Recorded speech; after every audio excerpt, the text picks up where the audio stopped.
কবরে যাওয়া লাগবে কি লাগবে না? যাওয়া লাগবে না, কার কার হাত তোলেন? একজনও নাই। সবাই কবরে যাবেন? যাওয়া লাগবে, কেউ বাঁচতে পারবে না। দাদা চলে গেল, বাবা চলে গেল, মামা চলে গেল, আমারও যাওয়া লাগবে। সেলিব্রিটি চাই, আরো সম্পদের পাহাড় চাই। ব্যস্ত, আমরা মহাব্যস্ত।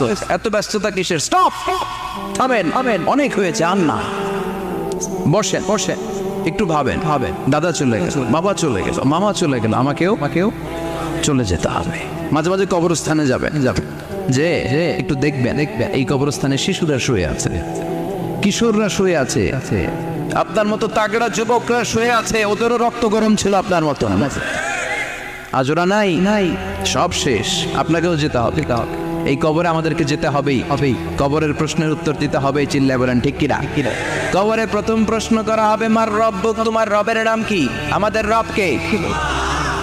ওমা দীনুক, তোমার ধর্মের নাম কি? আমাদের ধর্মের নাম কি? বিশ্বনবীর চেহারা দেখিয়ে বলা হবে, এই লোকটাকে তুমি চিনো কিনা? চিনি না আমরা? আমাদেরকে জিজ্ঞেস করা হবে, রবকে, বলবো আল্লাহ। ধর্ম কি? বলবো ইসলাম। এই লোকটারে চিনো নাকি? আমরা বলবো চিনি, আমাদের প্রাণের নবী মুহাম্মদ সাল্লাল্লাহু। তিনটা প্রশ্নের উত্তর করতে পারলে এডিশনাল আর একটা প্রশ্ন, ওমা ইলমু। এই তিনটা প্রশ্নের উত্তর জানলা কেমনে? নকল করছো নাকি? বাংলাদেশে নকল আছে না নাই? কোথায় নকল করে? হ্যাঁ, কিছু লিজেন্ড আছে দেখি, একেবারে জামার ভিতরে নকল, টুপির ভিতরে নকল, স্কেলের ভিতরে নকল, মৌজার ভিতরে নকল। আছে না নাই? কথা বলেন। ফেরেশতারা বলবে, তুমি তিনটা প্রশ্নের উত্তর করলে কি করে? আপনাকে বলতে হবে, আমি কোরআন থেকে শিখেছি, আমি হাদিস থেকে জেনেছি। চিল্লায় বলেন ঠিক কিনা? তখন ফেরেশতারা বলবে, আহলান ওয়া সাহলান, মারহাবান, কংগ্রাচুলেশন, তুমি উত্তর করতে পেরেছো। ইফসাহু লাহু কবরুহু ৭০ যিরান, আপনার কবরটারে ৭০ হাত লম্বা বানিয়ে দেয়া হবে। ইফতাহু লাহু বাবুন ইলাল জান্নাহ, জান্নাতের দিকে দরজা করে দেয়া হবে। ইউলবাসু মিন লিবাসিল জান্নাহ, জান্নাতের পোশাক পরিয়ে দেয়া হবে। আর বলা হবে, নাম কানাও মিল আরুস, বাসর রাতে কনেকে নিয়ে বর যেমনি শান্তির ঘুম, আরামের ঘুম দেয়, তুমিও ঘুম দাও, ঘুমাও। You should get some sleep now, you are very tired man. ঘুমাও, অনেক হয়েছে, ঘুমাও। তোমার এই ঘুম কেউ ভাঙাবে না, ইসরাফিলের সিঙ্গার ফুৎকার ছাড়ো। আল্লাহ লম্বা ঘুম যেন দিতে পারি, তৌফিক দাও। আর যারা ইসলাম বিরোধী, কোরআন বিরোধী, বিশ্বনবী বিরোধী, তাদেরকেও প্রশ্ন করা হবে, তোর রব কে?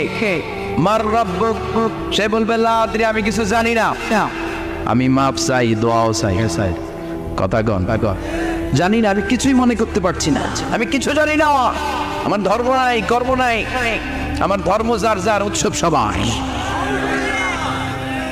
আমার কোনো ধর্ম টর্ম নাই, আমার কোনো নামাজ রোজা নাই, আমার কোনো রব নাই। দ্বিতীয় প্রশ্ন, ওমা দীনুক, তোর ধর্মের নাম কি? সে বলবে, ধর্ম কি? আমি জানি না, আমি ধর্মরে গালি দিতাম, আমি দুনিয়া ইসলাম রে বাস দিতাম, আমি আলেম ওলামাদের বিরোধিতা করতাম, আর শাহবাগের মঞ্চে উঠে ভাষণ দিতাম। আসলে নাই, সব গুমর ফাঁস হয়ে যাবে। ইয়াউমুত তাগাবুন।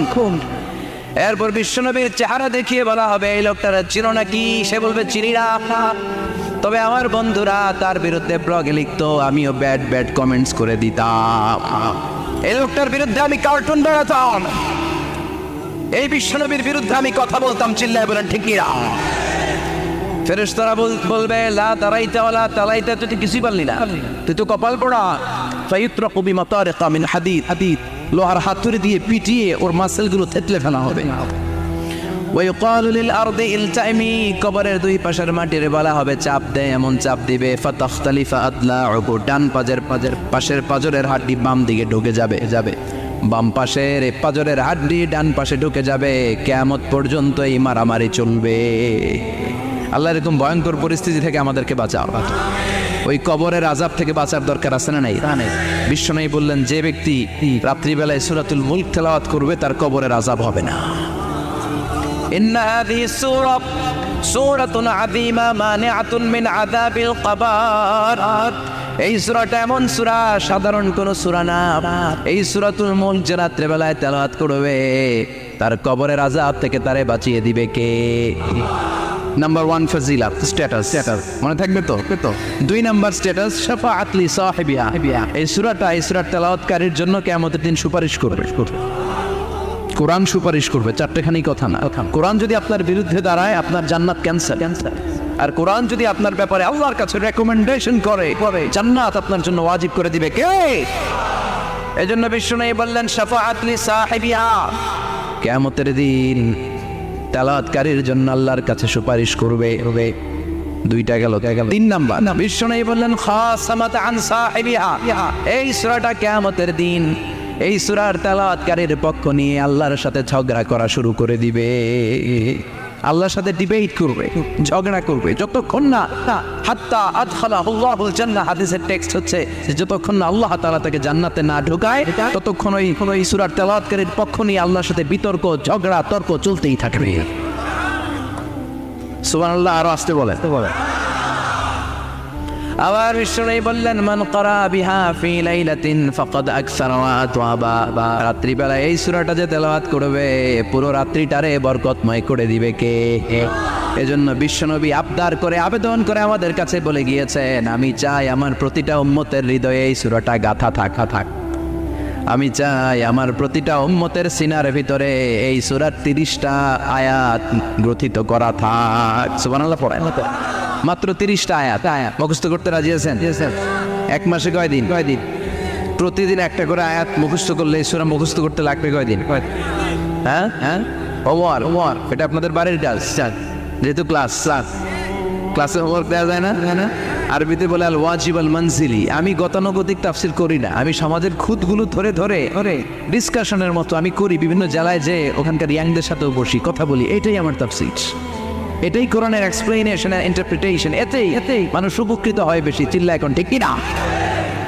তো এটা আপনাদের বাড়ির কাজ, মাইথার দিয়া বাসীদের বাড়ির কাজ। হায়াতে আল্লাহ বাঁচায় রাখলে আবার কখনো দেখা হলে জিজ্ঞেস করবো যে মুল্ক মুখস্থ হয়েছে কিনা।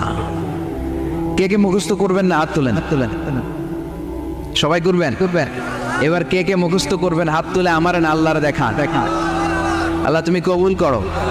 আর জোরে পড়েন আমিন। হাত নামান। এই সূরাটা it's an eye opener for you. এটা আপনার চোখ খুলে দিবে।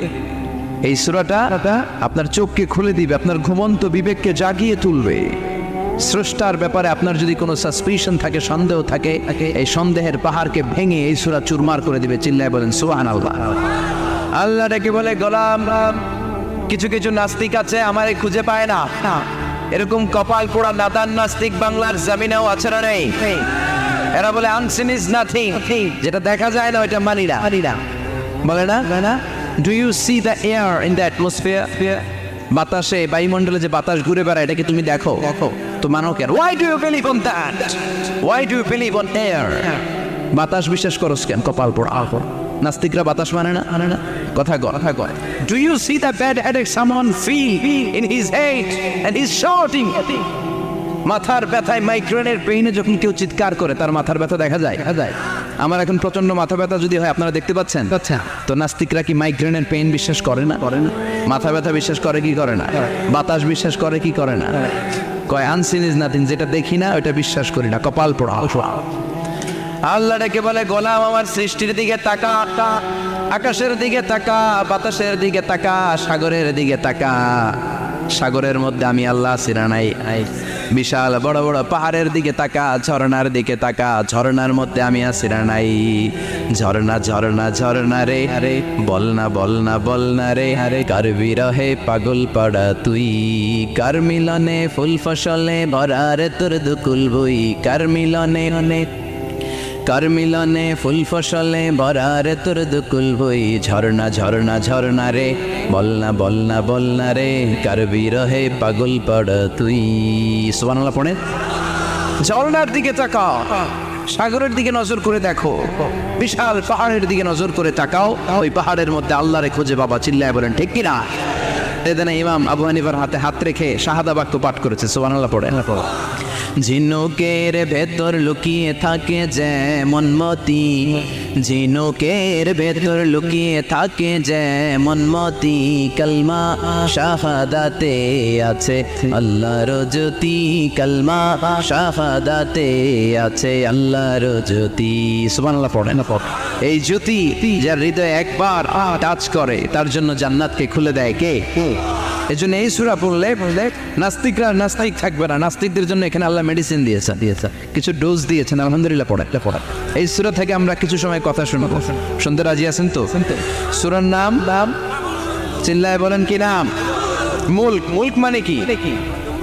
মুলক মানে রাজত্ব, মুলক মানে ক্ষমতা, মুলক মানে পাওয়ার, মুলক মানে কিংডম, মুলক মানে সভরেনিটি। সুবহানাল্লাহ পড়েন। রব্বুল আলামিন বলেন তাবারাকাল্লাযী বিয়াদিহিল মুলকু ওয়া হুয়া আলা কুল্লি শাইইন কাদির। সুবহান সেই সত্তা যার হাতে ক্ষমতা আর তিনি সব বিষয়ে ক্ষমতাশীল। সুবহানাল্লাহ। তাবারাকাল্লাযী বিয়াদিহিল মুলক, মহামহিম সে সত্তা, সুমহান সে সত্তা, বিয়াদিহিল মুলকু যার হাতে ক্ষমতা। ক্ষমতা কার হাতে? চিৎকার করে বলতে হবে কার হাতে? নাকি আমাদের হাতে? না সরকারের হাতে, পুলিশের হাতে, র্যাবের হাতে, মাশরাফির হাতে, হিরো আলমের হাতে? ক্ষমতা কার হাতে? ক্ষমতা শুধুমাত্র একজনের হাতে। চিল্লায় বলেন তিনি কে? আল্লাহর হাতে ক্ষমতা। আর তিনি হচ্ছেন সকল ক্ষমতার উৎস, centre of the all powers. সব ক্ষমতার উৎস কে? নাকি জনগণ?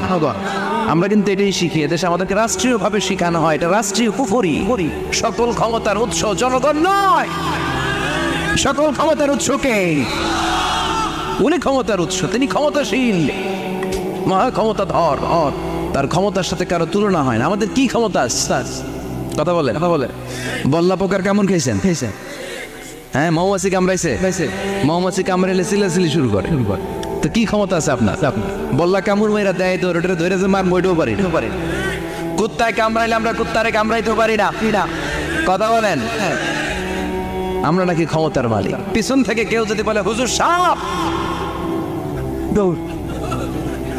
মজা করে বলছি এতই ভয় পাইছে। আসলে যদি ফাঁস করে আসতো সব দৌড়। স্লোগান দেওয়ার বলায় লিল্লাহে তাকবীর, আল্লাহু আকবার, আমার ভাই তোমার ভাই, কাপায় ফেলামো নামায় ফেলাম। কথা বলেন। আর যদি পেছন থেকে কেউ আওয়াজ করে বলে সাপ, দৌড়। আপনারা কি দৌড় দিবেন? আমরা এদিক দিয়ে দৌড় দেব। কথা কন। চাচা আপন প্রাণ জীবন বাঁচানোর জন্য ভয়ে পাগল। সাপ লাগবে না, বাবা ভেঙছিলেন মাইটার দিয়ে নাই বোধ হয়। আছে কি করে খালি লাফায়। 10টা বাবা ব্যাং যদি ছেড়ে দেওয়া হয় স্টেজে 2টা আর বাকি 8টা এদিকে। বাবা ব্যাং আর কি লাভ দিব? এর চেয়ে লাফালাফি শুরু করবো আমরা। কথা বলে। আর আমরা দাবি করি আমরা ক্ষমতার উৎস। কোনো ক্ষমতা নাই। একবার ডায়রিয়া হলে 3 বার টয়লেটে গেলে আর চেহারার দিকে তাকানো যায় না। কারে মাফ করে দে, আই মরে যাইও, আই হাইতান ন আছে না নাই? তো পারবেন না কেন? আপনি না ক্ষমতার উৎস। আপনি না ক্ষমতার উৎস। আরে আপনার তো কোনোই ক্ষমতা নাই। খুলিকাল ইনসানু দাঈফা, মানুষকে দুর্বল থেকে দুর্বল করে তৈরি করেছে কে? এজন্য রব্বুল আলামিন বলেন তাবারাকাল্লাযী বিয়াদিহিল মুলকু ওয়া হুয়া আলা কুল্লি শাইইন কাদির। সুমহান সেই সত্তা যার হাতে ক্ষমতা। চিল্লায় বলেন ক্ষমতা কার হাতে? আমাদের হাতে কোনো ক্ষমতা নাই। আমরা হলাম দুর্বল।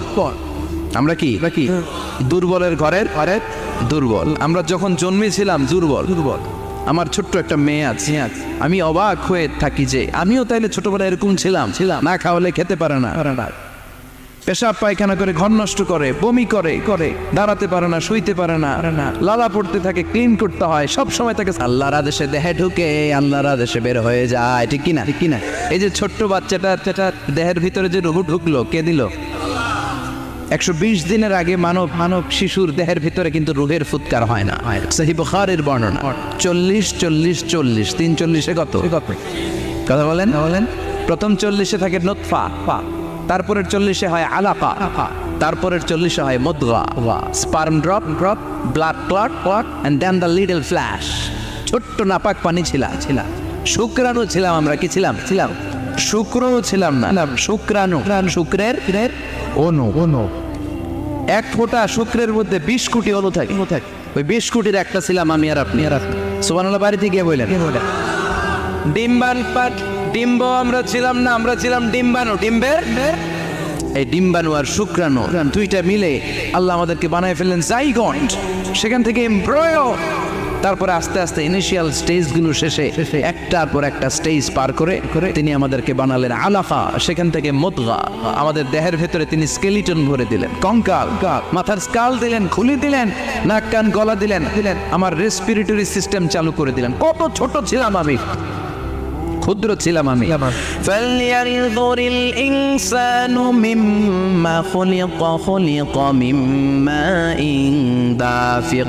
মানুষের উচিত তার সৃষ্টি প্রক্রিয়ার দিকে নজর করে তাকানো।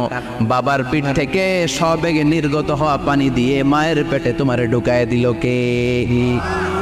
নাপাক পানি থেকে ছোট্ট ব্যাঙ্গাচির মতো ছিলাম, জোকের মতো মায়ের জরায়ুর দেয়ালে লেগেছিলাম।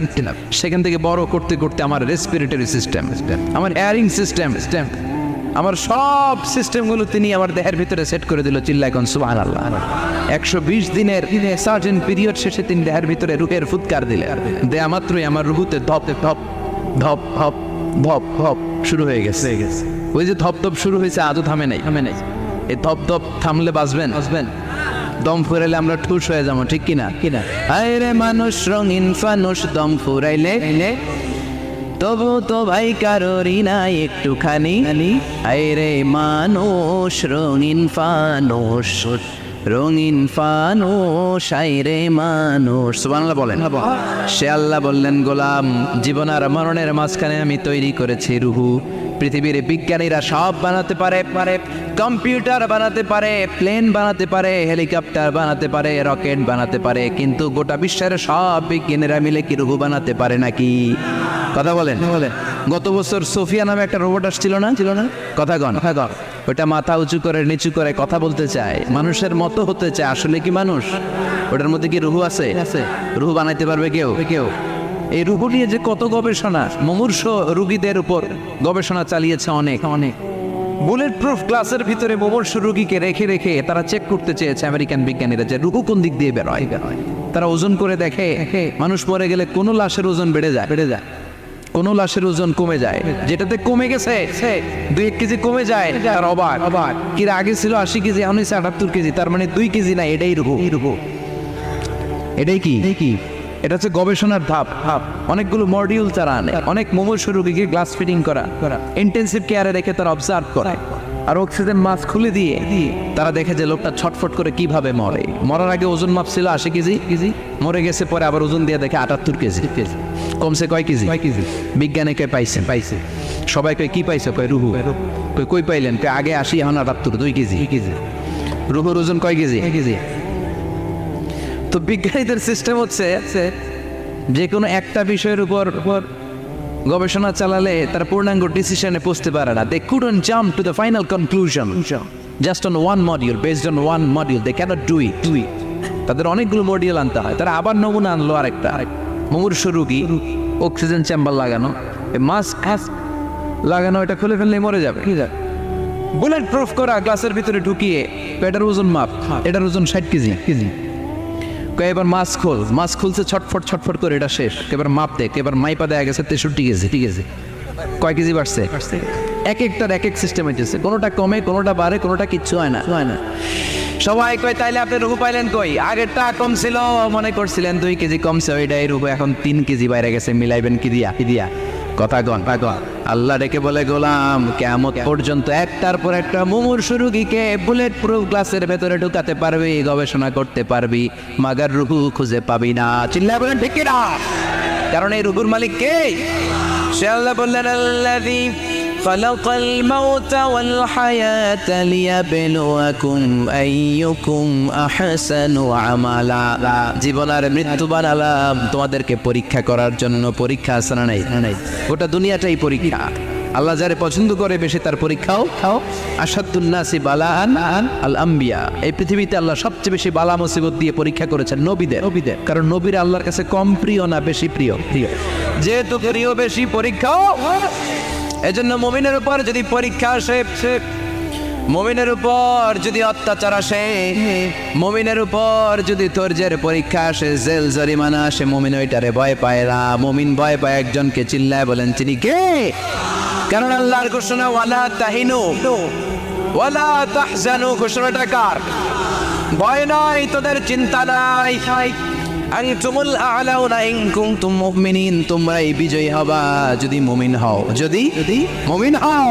এজন্য ধৈর্যের পরীক্ষা দিতে হবে, আল্লাহর উপর তাওয়াক্কুল করতে হবে, অত্যাচার আর জুলুম আল্লাহর নামে সহ্য করে যেতে হবে। চিল্লায় বলেন ঠিক কি না? কারণ মুসলিমের সাথে আল্লাহ থাকে।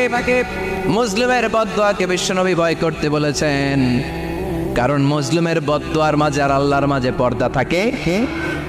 যারা দুনিয়ার বুকে জুলুম করে তাদেরকে ক্ষমতার মসনদ থেকে নামিয়ে দেয় কে? আর যারা মুসলিম হয়, যাদের রক্ত দিয়ে জমিন ভেজে, তাদেরকে জমিনের ক্ষমতা দিয়ে দেয় কে? আর যারা রক্ত ঝরায়, ইতিহাস বলে তারা শেষ পর্যন্ত প্রাণ আর জান নিয়ে পালাবার জায়গাটা পায় না। চিল্লায় বলেন ঠিক কি না?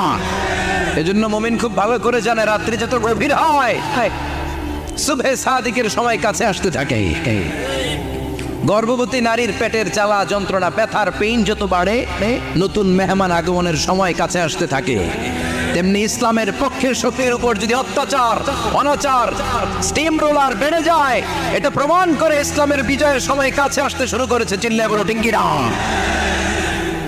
এজন্য রাব্বুল আলামিন ডেকে বলেন, গোলাম লিয়াবলুয়াকুম আইয়ুকুম আহসানু আমালা, কে ভালো আমল করো, কে খারাপ আমল করো, এজন্য আমি জীবন মরণ তৈরি করেছি। চিল্লায় কোন ঠিক কি না? এরপর আল্লাহ বললেন, ওয়ালাকাদ যায়্যানাস সামাআদ দুনিয়া বিমাসাবিহা ওয়া জাআলনাহা রুজুমান লিশ-শায়াতিন। সুবহানাল্লাহ বলেন। ওয়ালাকাদ যায়্যানাস সামাআদ দুনিয়া। মাইকম্যান কোথায়? সাউন্ডটা বাড়াও। এত দুর্বল কেন তোমার সাউন্ড? মনে হচ্ছে আমি মাইক ছাড়া কথা বলছি। সাউন্ডটাকে স্ট্রং করো। ওয়ালাকাদ যায়্যানাস সামাআদ দুনিয়া, I have beautified the closer sky with candles, with light and stars. আল্লাহ বললেন, আমি দুনিয়ার আকাশকে তারা দিয়ে সুশোভিত করেছি। আকাশে তারা আছে না নাই? এগুলো এমনি এমনি হয়েছে না? তৈরি করছে কে? বিশ্বাস হয়? কোনো সন্দেহ আছে? এখন তো লাইটিং ফাইটিং এর যুগে তারার যে কি সৌন্দর্য আমরা বুঝি না। আমরা যখন ছোটবেলা গ্রামে যেতাম, রাতের বেলা তারার মেলা, কি সুন্দর, একটার চেয়ে একটা সুন্দর। শুকতারা, ধ্রুব তারা, সপ্তর্ষিমণ্ডল, 7টা তারার একটা চেইন আছে, চিনেন এগুলো? কি সুন্দর তারা! এগুলো তৈরি করে রেখেছে কে? প্রথম আকাশের মহাশূন্যকে আল্লাহ এই তারকা দিয়ে বিউটিফাই করেছেন। ইটস এ ক্যান্ডেল, আল্লাহ সাজিয়ে রেখেছেন। আমরা খালি চোখে যেটা দেখি এটা কিন্তু আকাশ না, এটা প্রথম আকাশ নয়। প্রথম আকাশ যে কত দূরে আমেরিকান নাসার বিজ্ঞানীরাও জানে না। খালি চোখে আমরা যা দেখি এটা প্রথম আকাশের মহাশূন্য। এর অনেক অনেক অনেক উপরে প্রথম আকাশ, এরপরে দ্বিতীয় আকাশের মহাশূন্যের স্তর শুরু, এরপরে দ্বিতীয় আকাশ, তারপরে তৃতীয় আকাশের মহাশূন্যের স্তর শুরু, তারপরে তৃতীয় আকাশ। একটার চেয়ে আরেকটা বড়। প্রথম আকাশের চেয়ে দ্বিতীয় আকাশ কত বড় বলি? আপনার হাতের আংটিটা যদি সাহারা মরুভূমিতে আপনি ছুঁড়ে ফেলে দেন, পুরো মরুভূমির তুলনায় আংটি যত ছোট, আল্লাহর দ্বিতীয় আসমানের তুলনায় আল্লাহর প্রথম আসমানটা ঠিক তত ছোট। একটার চেয়ে একটা বড়, একটার চেয়ে একটা বড়। সূর্য দেখে আমরা অবাক হয়ে যাই। 9,30,00,000 মাইল দূরে, এই পৃথিবীর চেয়ে 13 লক্ষ গুণ বড়। এটার সানশাইন, আলো আসতে পৃথিবীতে 8 মিনিট 18 সেকেন্ড লেগে যায়। আমরা মনে করছি সূর্যই বড়। আমরা বসে আছি মাইথার দিয়াতে, তাই না? এই জায়গাটার নাম কি? মাইথার দিয়া। কিন্তু খালি এতটুকু প্যান্ডেলের সমান। কত বড় মাইথার দিয়া! এই পুরো মাইথার দিয়ে কোন থানায় পড়ছে? দাউদকান্দি হচ্ছে কুমিল্লার 16টা থানার একটা, ঠিক কিনা? 16 থানা মিলে কুমিল্লার একটা জেলা। এরকম কয়টা জেলা আছে? 64 জেলা। এই 64 জেলা মিলে আমাদের সুজলা সুফলা, শস্য শ্যামলা, ডিজিটাল বাংলাদেশ। কথা গণ। আর বাংলাদেশ হচ্ছে পৃথিবীর সবচেয়ে বড় দেশ। হ্যাঁ, 64 জেলা, এরপরে ছোট। যাদের অ্যাটলাস ম্যাপ নিয়ে যাদের ধারণা আছে তারা দেখবেন বাংলাদেশ এই শব্দটা লেখার জায়গাও আমরা পাই না। মানচিত্রে বাংলাদেশ শব্দটা লেখার জায়গা পায় না। ডিআরএ উঠে যায় ইন্ডিয়ার উপর, আর ডিএসএ উঠে যায় আবার ইন্ডিয়ার উপর। মাঝখানের দুইটা অক্ষর বাংলাদেশের উপরে পড়ে, চিল্লায় বলেন ঠিক কিনা? কত ছোট দেশ, পাশের ইন্ডিয়া 20-25 গুণ বড়। ইউরোপ আমেরিকার অনেক দেশ আছে, আমেরিকায় বাংলাদেশের চেয়ে শতগুণ বড়, কানাডা কয়েকশো গুণ বড়, রাশিয়া কয়েকশো গুণ বড়। এরকম প্রায় 200 দেশ নিয়ে পৃথিবীর স্থলভাগ আর 70% হচ্ছে শুধু পানি। এই সব মিলে আমাদের এই পৃথিবী। আর এত বড় পৃথিবীর চেয়েও নাকি সূর্য 13 লক্ষ গুণ বড়। তার মানে সূর্যই বড়? না, সূর্যের চেয়ে অনেক বড় তারা আছে। সূর্যের পরে পৃথিবীর সবচেয়ে কাছের যে তারা বা স্টার, ওটার নাম হচ্ছে প্রক্সিমা সেন্ট্রারি। নাম কি? প্রক্সিমা সেন্ট্রারি। এরপরে আলফা সেন্ট্রারি এ, আলফা সেন্ট্রারি বি, ইটা ক্যারিনা, বেটেলজিউস, এরকম একটার পর একটা তারা। যেই সূর্য পৃথিবীর চেয়ে 13 লক্ষ গুণ বড়, বেটেলজিউস নামে একটা তারা আছে, ওটা সূর্যের চেয়ে 33 কোটি গুণ বড়। তার মানে কি বেটেলজিউসই সবচেয়ে বড় না? ছোট্ট একটা তারা। এই বেটেলজিউসরে খেয়ে ফেলাইতে পারে এরকম 1000 কোটি গুণ বড় সাইজের তারা আছে না নাই? এরকম কয়েক বিলিয়ন তারা নিয়ে আমাদের গ্যালাক্সি গঠিত। আমাদের গ্যালাক্সি, এটার নাম মিল্কি ওয়ে। এটার নাম কি? আমাদের গ্যালাক্সি। এই গ্যালাক্সিতে আমাদের অবস্থান। এরকম কত হাজার কোটি গ্যালাক্সি আছে, আমেরিকার নাসার বিজ্ঞানীরাও জানেন। আমাদের গ্যালাক্সির সবচেয়ে কাছের যে গ্যালাক্সি, ওই গ্যালাক্সিটার নাম হচ্ছে অ্যান্ড্রোমেডা। কি নাম? অ্যান্ড্রোমেডা। আমাদের গ্যালাক্সি থেকে কেউ যদি কাছের গ্যালাক্সি অ্যান্ড্রোমেডাতে যেতে চায়, তার 2.5 মিলিয়ন লাইট ইয়ার্স সময় লেগে যাবে। কথাটা কঠিন হয়ে গেছে, আমি ভেঙে বলি, তারপরে সুবহানাল্লাহ কই। আমাদের গ্যালাক্সির নাম মিল্কি ওয়ে। মিল্কি ওয়ে থেকে যদি কেউ অ্যান্ড্রোমেডাতে যেতে যায়, কত সময় লাগবে? 2.5 million light year. Light year মানে আলোকবর্ষ। আলোর গতিতে যদি ছোটা যায়, 2.5 মিলিয়ন মানে হচ্ছে প্রায় 25 লক্ষ। তাহলে পৃথিবীতে সবচেয়ে দ্রুতগামী যে বিষয়টা আবিষ্কৃত হয়েছে সেটা হচ্ছে আলো। এই যে লাইট মারলে যে ছুটে, এই লাইট প্রতি সেকেন্ডে 1,86,000 মাইল বেগে ছুটতে পারে। 1 মিনিটে না, 1 ঘন্টা না, 1 মিনিটে না, 1 সেকেন্ডে আলো চলে যায় কয় মাইল? 1,86,000। খুঁটিয়ে চিন্তা আপনি কল্পনা করতে পারেন? হয়তো মাথা নাড়াইতেছে না। এটা কি কল্পনা করা যাবে?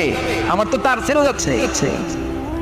1 সেকেন্ডে নাকি আলো ছুটে 1,86,000 মাইল বেগে। 1 সেকেন্ড শব্দ কইতে তো 2 সেকেন্ড লাগে। কথা কন। এর মধ্যে আলো চলে গেছে 1,86,000 মাইল। তো কোন রকেট যদি আপনি পান, যে রকেট দিয়ে সেকেন্ডে 1,86,000 মাইল বেগে রকেটটা ছুটবে প্রতি সেকেন্ডে, খেয়াল করেন, ঘন্টায় না, মিনিটে না, কিসে? সেকেন্ডে। যে রকেটটা সেকেন্ডে 1,86,000 মাইল বেগে ছুটবে, ওই রকেটটা দিয়ে আমাদের গ্যালাক্সি থেকে আমাদের পাশের গ্যালাক্সি অ্যান্ড্রোমেডাতে পৌঁছতে আপনার 25 লক্ষ বছর লেগে যাবে।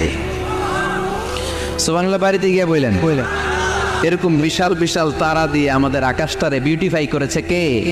এজন্য আল্লাহ বললেন, ওয়ালাকাদ যায়্যানাস সামাআদ দুনিয়া বিমাসাবিহা ওয়া জাআলনাহা রুজুমাল লিশ-শায়াতিন।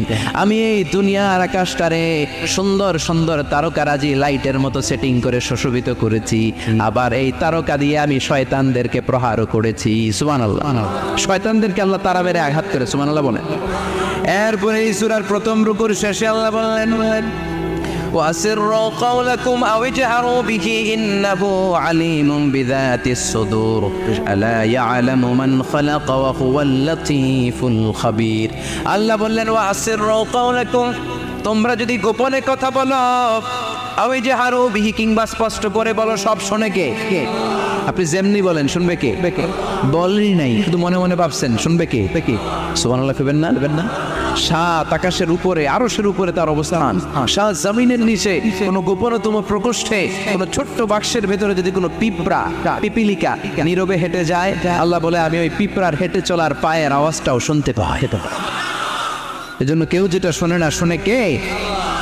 এরপর আল্লাহ বললেন, ওয়াল্লাযী জাআলা লাকুমুল আরদা যালুলান ফামশু ফি মানাকিবিহা ওয়া কুলু মির রিজকি ওয়া ইলাইহিন নুশুর। সুবহানাল্লাহ বলেন।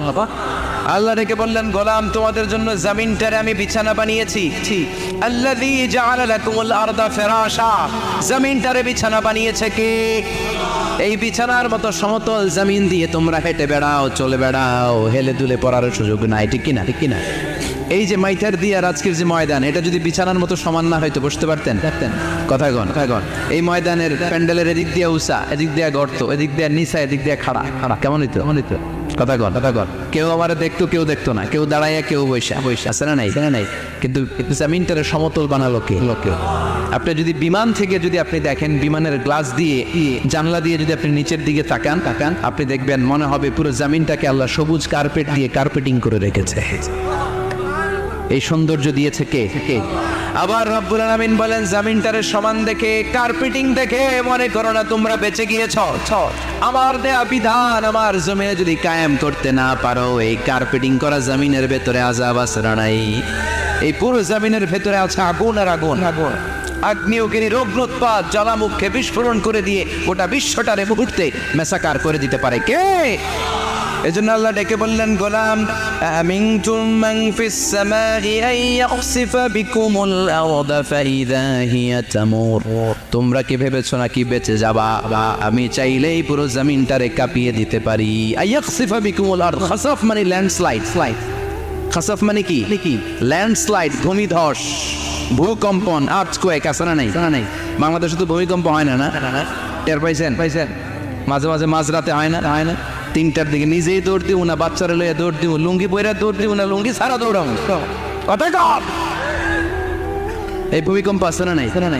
আল্লাহ বলে, মনে করো না জমিনটা সমতল, কার্পেটিং করে দিয়েছি। এই কার্পেটিং এর ভিতরেও আগুনের দলা আছে না নাই?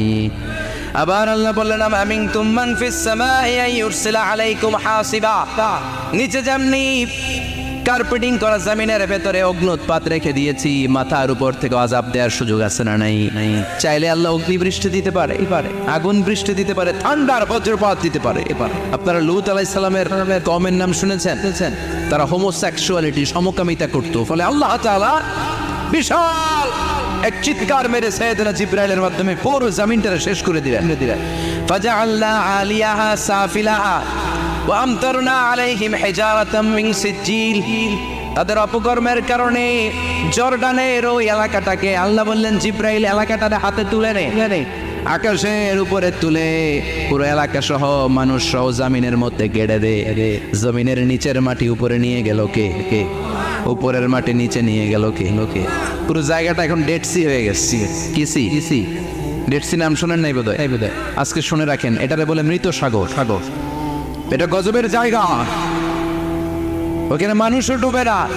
লবণের ডেনসিটি, সল্টের ডেনসিটি এত হাই, এই পানির মধ্যে এত গজব, এর মধ্যে কোনো মাছ জন্মায় না, চিংড়ি জন্মায় না, কাঁকড়া জন্মায় না, ব্যাং হয় না, শ্যাওলা হয় না, কিচ্ছু বাঁচে না। এটা গজবের জায়গা, চিন্তায় বলেন ঠিক কিনা? যে আল্লাহ জর্ডানের এলাকাটারে ধ্বংস করে দিল, ওই আল্লাহ আজও আছে না নাই? এই জন্য নিজ দিয়ে তিনি যেমনি আযাব দিতে পারেন, ভূমিকম্প দিতে পারেন, জলোচ্ছ্বাস দিতে পারেন, উপর থেকে তিনি শিলাবৃষ্টি দিতে পারেন কি পারেন না? মাইতের দিয়ে কখনো শিলাবৃষ্টি হয়েছিল? হ্যাঁ, ফসল ক্ষেত শেষ করে দেয় না? ছাগল টাগল মরে যায়। ছাগল যদি ইয়েতে থাকে ক্ষেতের মধ্যে, বড় শিলা মাথায় পড়লে শেষ, মানুষও শেষ, টিনের চালও শেষ। কথা কন। এরপরে আল্লাহ যদি উল্কা বৃষ্টি পাঠায়, উল্কা যদি পড়ে কই যাবে? কোথায় যাবেন আপনি? উল্কা চিনেন? মহাশূন্যে বিশাল পাথরের খণ্ড ঘর্ষণ খেয়ে পৃথিবীর ভেতরে ঢুকে যায়। এই পৃথিবীতে সবচেয়ে বড় উল্কাপিণ্ড পড়েছে সাউথ আফ্রিকাতে। সাউথ আফ্রিকার একটা সিটি আছে, হোবা সিটি। এই হোবা শহরে 60 মেট্রিক টন ওজনের একটা উল্কা পড়েছিল, যেখানে পড়েছে পুরো জায়গাটা বিশাল খাদ হয়ে গিয়েছে। এরকম একটা উল্কা যদি এখানে পড়ে আজকে, বাঁচার উপায় আছে? যে বিল্ডিং এ আমরা থাকি, রাতের বেলায় ঘুমাই আর ধুম্মা চলে ধুম দেখি রাতে, ওই বিল্ডিং এ যদি একটা পড়ে, কথা কন, ডান্স ক্লাব গুলোর উপর যদি পড়ে, পতিতালয় যেগুলো আছে ওগুলা যদি পড়ে, যে হোটেল গুলার মধ্যে আকাম কুকাম হয় ওইটার উপর যদি পড়ে, নাকি আল্লাহর এখন দেওয়ার ক্ষমতা নাই? তা নাই। কথা কন। তার মানে বেঁচে গেছো, পার পেয়ে গেছো মনে করো না, নিজ দিয়েও আযাব আছে, উপর দিয়েও আযাব আছে। চিল্লায় বলেন ঠিক কিনা? এজন্য ভয় পেতে হবে একজন সত্তাকে, তিনি কে? সব ক্ষমতার মালিক কে? এরপরে আল্লাহ বললেন আওয়ালাম يروا إلى الطير فوقهم صافات ويقبضن ما يمسكهن إلا الرحمن إنه بكل شيء بصير سبحان الله বলেন আল্লাহ বলেন তোরা নাস্তিক হস কেমন করে মানুষ নাস্তিক হয় কেমন করে মানুষ কি মুক্ত বিহঙ্গের দিকে নজর করে তাকায় না আকাশে মুক্ত বিহঙ্গ নাই তো নাই বিহঙ্গ বুঝছেন তো পাখি পাখির কথা কোরআনে বললো কে সুবহানাল্লাহ কইবেন না ওয়া আরসালা আলাইহিম তায়রান আবাবিল আবার কাবা ভাঙতে এলে পাঠাওয়া বাবিল দাও খোদা দাও আমায় আবার ওমর দরজ দিল দাও খোদা দাও আমায় আবার ওমর দরজ দিল সুবহানাল্লাহ পড়েন এই যে আল্লাহ বললেন ওয়া আরসালা আলাইহিম তারপর তায়রান আবাবিল তায়ের মানে পাখি তায়ের মানে কি আবার জান্নাতে যারা যাবে তাদেরকে পাখির ভুনা গোশত খাওয়াবে কে জান্নাতে যাওয়ার সাথে সাথে প্রথমে আল্লাহ আপনাদেরকে মেহমানদারি করবে মাছের কলিজা দিয়ে খাইবেন মাছের কলিজার কথা শুনে জিভে পানি আসছে না কে আউয়ালু তুআমিন ইয়াকুলুহু আহলুল জান্নাতি ফাজিয়াদাতু কাবিদিল হুত প্রথমে মাছের কলিজা এরপরে পাখির ভুনা গোশত তার মানে পাখির কথা কোরআনে আছে না নাই আবার সাইয়েদনা সুলাইমান আলাইহিস সালামের একটা পাখি ছিল ওইটার নাম কি ছিল হুদহুদ পাখি মাথার উপর দিয়ে চলতো আর ওইটার চোখে জুমিং পাওয়ার আল্লাহ এত বেশি দিয়েছিল এটা জামিনে নজর করলে বুঝতে পারতো কয় হাজার ফিট নিচে পানি আছে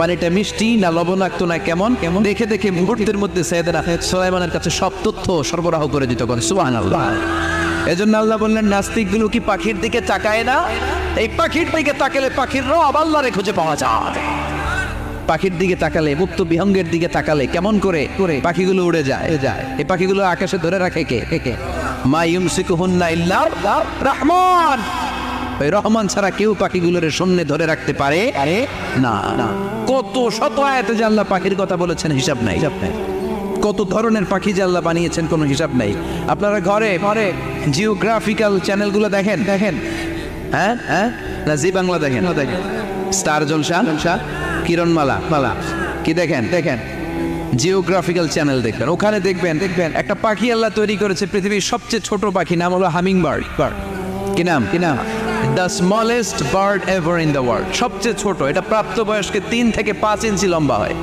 এটার পূর্ণ যৌবন এটা লম্বা কদ্দুর 3 থেকে 5 ইঞ্চি এটা প্রতি সেকেন্ডে ডানা ঝাপটাতে পারে 80 বার কয়বার আমাদের ডানা আছে না দুইটা আপনি আপনার ডানা 1 সেকেন্ডে কয়বার ঝাপটাতে পারবেন হ্যাঁ আমি ঝাপটাইলাম কয়টা হয়েছে 1 সেকেন্ডে হ্যাঁ 3টা 4টা ঝাপটা দিতেই আমার সেকেন্ড শেষ কিন্তু এই পাখিটা প্রতি সেকেন্ডে তার 2 পাখা ঝাপটায় কয়বার পৃথিবীর সব পাখি সামনে ওড়ে তো এই পাখি সামনে যেমনি ওড়ে এট দ্য সেম টাইম এই পাখি পিছনের দিকে উঠতে পারে সুবহানাল্লাহ বাড়িতে যাই বললেন ইউরোপের আল্পস পর্বতমালায় গুগল করবেন যে আজকে গুগলে লিখবেন যে আলপিন সুইফট একটা পাখি আছে কি আছে এই পাখিটা একবার যখন শূন্যে উড়াল দেয় উড়ন্ত অবস্থায় এটা আকাশে 6 মাস থাকতে পারে আকাশের মেঘের আপ থেকে পানি খায় শূন্যে ভেসে বেড়ানো পোকামাকড় ধরে খেয়ে বেঁচে থাকে 6 মাস পরে একবার জমিনে ল্যান্ড করে নেমে কয়েকদিন থেকে আবার উড়াল মারলে আবার 6 মাস আলপিন সুইফট আরেকটা পাখি আছে অদ্ভুত পাখি নাম হোমা বার্ড এই হোমা বার্ড উড়ন্ত অবস্থায় ডিম পেড়ে দেয় আর ওই ডিমটা জমিনে পড়ার আগেই মাঝখানে ডিম ফেটে বাচ্চা বেরোয় বাচ্চা উঠতে শুরু করে দেয় এই পাখিগুলোর কথা কোরআনে আছে না নাই এজন্য আল্লাহ বললেন আওয়ালাম ইয়ারাউ ইলা তাইরি ফাওকাহুম সাফাতি ওয়া ইয়াকবিদনা মা ইউমসিকুহুন্না ইল্লার রাহমান ইন্নাহু বিকুল্লি শাইইন বাসীর আল্লাহ বললেন নাস্তিকগুলো কি পাখির দিকে নজর করে তাকায় না পাখির দিকে নজর করে যদি তাকায় তখন পাখির রব আল্লাহরে খুঁজে পাবে চিল্লায় বলেন ঠিক কিনা পাখিকে আরবিতে বললে তয়ের সবাই বলেন পাখির আরবি কি বিমানের আরবিও তয়ের পাখি আরবি যা বিমান আরবিও এই পাখি নিয়ে গবেষণা করে বিমান বানাইছে সুবহানাল্লাহ কইবেন না আমরা বানাই নাই আমরা তো খোঁজাখুঁজিতে ব্যস্ত আমরা আছি ফতুয়া নিয়ে ব্যস্ত তুই 20 কারণে কাফের, তোর চাচা 90 কারণে কাফের, তোর চাচা মরলে যেই জায়গায় কবর দেয়া হবে ওই কবরের মাটির উপরে যে ঘাস উঠবে ওই ঘাস যে গরু খাবে ওই গরুর দুধ যে খাবে ও কাফের। আছে না নাই? নাই, খালি কাফের ফতোয়া দেয় ব্যস্ত। আমরা ফতোয়া নিয়ে রইলাম আর ওরা সব আবিষ্কার করে ফেললো। উইলবার রাইট আর অরভিল রাইট, এই দুই ভাই 1903 সালে এই বিমান আবিষ্কার করেছে এই আয়াতের উপর গবেষণা করে। আওয়ালাম ইয়ারাউ ইলা তাইর, ওরা কি পাখি নিয়ে ভাবে না? আমাদের তো ভাবার সময় নেই, আমরা আছি মদ নিয়ে আর নারী নিয়ে আর জুয়াবাজি নিয়ে। চিল্লায় বলেন ঠিক কিনা? এমন অনেক মন্ত্রীদের হোটেল আছে যেখানে পতিতালয়ের আড্ডাখানা। চিল্লায় বলো ঠিক কিনা? মুসলমানরা মদ আর নারী নিয়ে ব্যস্ত, আর ইহুদি খ্রিস্টানরা আমাদের সব ঐতিহ্যকে ধারণ করেছে। উইলবার রাইট অরভিল রাইট গবেষণা শুরু করে দিল। পাহাড়ে শুয়ে শুয়ে দুই ভাই খালি পাখির ছবি আঁকে, কেমনে পাখিগুলো টানা ঝাপটা মেরে ওঠে, কেমনে নামে, গবেষণা করতে করতে করতে প্লেন বানায় ফেললো 1903 সালে। আজ থেকে 100 বছর আগের স্টোরি শোনাচ্ছি আপনাদের। তখনকার বিমান এখনকার বিমানের মতো ছিল না। আপনি দেখবেন যে শুরুতে বিমান কেমন ছিল, শুরুতে ভাঙ্গাচুরা দুটা পাখা নিয়ে একটু উড়ে আবার থপাস করে পড়ে, কিন্তু আশা হারায় নাই, আবার উড়ে থপাস করে পড়ে। আমেরিকাতে সুবিধা করতে পারে না। ফ্রান্সের এক কিং তাদেরকে ডোনেট করেছে বিপুল অঙ্কের টাকা দিয়ে। তারা প্রথম ফ্রান্সের একটা শহর থেকে আরেকটা শহরে পৃথিবীর প্রথম প্যাসেঞ্জার প্লেন নিরাপদে ল্যান্ড করেছে। মানুষের উড়ার স্বপ্ন সফল হতে শুরু করলো। এখন বিভিন্ন ধরনের বিমান একটার পর একটা শুরু হয়েছে। এই পৃথিবীর সবচাইতে দ্রুতগামী যে বিমানটা আগে ছিল নাম ছিল কনকর্ড, যাত্রীবাহী বিমান। এটার পরে এখন একটা বাইরে হচ্ছে বোম সুপারসনিক। কি নাম? Bomb supersonic. এত স্পিডে চলে, এই মাত্র দেখলেন এদিকে এরপর দেখবেন নাই ওই দিকে। সুবহানাল্লাহ পড়ে। কি বিশাল বিশাল ডবল ডেকার গুলো নিয়ে শূন্যে উড়াল দেয়। এয়ার বোয়িং A380 বর্তমান পৃথিবীতে সবচেয়ে বড় প্যাসেঞ্জার বিমান। কার্গো বিমান তো এগুলোর 7-8 ডবল বড় হয়। I'm talking about the passenger flight A380 525 জন যাত্রী নিয়ে এটা শূন্যে উড়াল দেয়। 525 জন যাত্রী, কেবিন ক্রু, পাইলট, বিমানের ওজন, খাবার দাবারের ওজন, ফুয়েলের ওজন, 525 জনের লাগেজ ট্যাগেজের ওজন, এই সব নিয়ে শূন্যে উড়াল দেয়। সুবহানাল্লাহ কইবেন না? এই বিমান আবিষ্কারের আগ পর্যন্ত গোটা বিশ্বব্যাপী সব দেশে দেশে ছিল সেনাবাহিনী আর নৌবাহিনী। বিমান আবিষ্কার হওয়ার সাথে সাথেই শুরু হয়ে গেল বিমান বাহিনী, এয়ারফোর্স, মিলিটারি। এখন বোম সুপারসনিক বানায়, এখন ড্রোন হামলা করে, এখন মিসাইল হামলা করে, এখন স্যাটেলাইট পাঠায়। আমরাও পাঠাইছি। কি নাম? Bangabandhu satellite. We launching the Bangabandhu satellite channel last year. আমরা বঙ্গবন্ধু স্যাটেলাইটও পাঠাইছি উপরে। সব কিছু পাখির উপর গবেষণা করে হয়েছে। চিৎকার করে বলেন ঠিক কি না? এজন্য আল্লাহ ডেকে বললেন, গোলাম ওরা কি পাখির দিকে তাকায় না? পাখির দিকে যদি নজর করে একটিবার তাকাতো, নাস্তিক আর নাস্তিক থাকতে পারতো না। এজন্য নাস্তিকদের জন্য এই সূরার ভেতরে ডোজ আছে, আই ওপেনার আছে। সর্বশেষ আল্লাহ একটা প্রশ্ন দিয়ে এই সূরাটা শেষ করলেন। প্রশ্নটা শুনবেন সবাই। আল্লাহ বললেন, কুল আরাআইতুম ইন আসবাহা মাউকুম গাওরান ফামান ইয়াতিকুম বিমাইম মাইন। বলো দেখি সবে শুকাইয়া যদি যায় এই পৃথিবীর পানি, তাহলে হেথায় তটনির ধারা কে দিবে সবারে আনি? কে দিবে? একদিন সকালবেলা ঘুম থেকে উঠছেন, টয়লেটে যাবেন, মুখ ধুবেন, স্কুলে যাবেন, অফিসে যাবেন, কাজে যাবেন, যায় দেখেন টিউবওয়েল চাপতেছেন, পানি নেই। ট্যাপ ছাড়লেন, পানি নাই। চোখের মধ্যে ময়লা, নাকে ময়লা। টয়লেটে যাবেন, পানি নাই। পুকুরে নেই, দেখেন পানি নাই।